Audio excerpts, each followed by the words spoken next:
nyene n'umugisha. Indirimbo iraturyohera cyane ku buryo tuko turirimba twumva turi mu mwewe.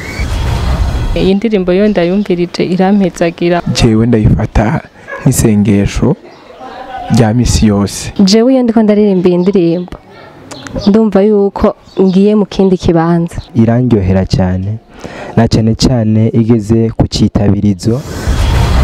Iyi ndirimbo niyo gutazira Imana, indirimbo ishira muri mwema. Na nico catumye iyi ndirimbo numva inkuye ahantu inshiza ahandi. No kuvuga ngo iyi ndirimbo ndayikunda cyane. Iyo ndiko ndayiririmba ndumva nujujwe.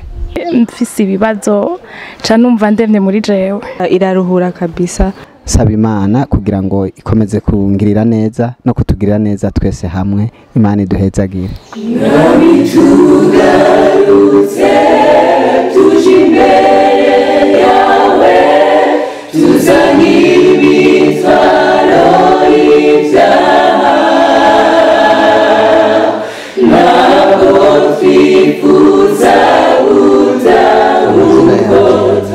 Imana Gilles nkaba ndi umwe mu b'Imana yateye iteka kuba ndi mu mugwi Glory Band. Ni umugwi waje hageze, ni umugwi watangujwe n'Imana kuko nta kintu kibera munsi y'izuba Imana itagifise mu maboko kandi itagifise ku mugambi.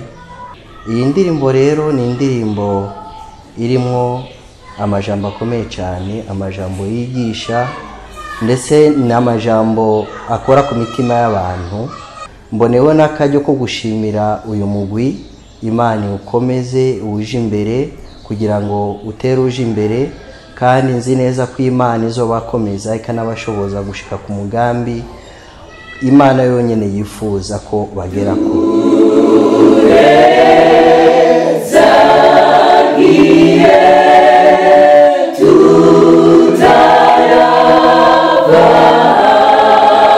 Ndavuga ntabideha yuko Glory Band ari umugwi Imana yashizeho mu bihe bigoye cyane gose kugira ngo iwukoreshe ibintu bikomeye gose. N'umugwi mu by'ukuri ugizwe n'ugwaruka ruhurikiye mu ishingo ry'Adventiste umunsi w'indwi mu Burundi, kandi bose bafise n'impano yo kuririmba. Ngiye kuvuga kuri indirimbo, mu by'ukuri ni indirimbo wumva ko yanditswe mu buhinga bugezweho. Amajambo agize iyi ndirimbo n'amajambo atera intege, n'amajambo adufasha kwihana, adufasha gusabana n'Imana yacu.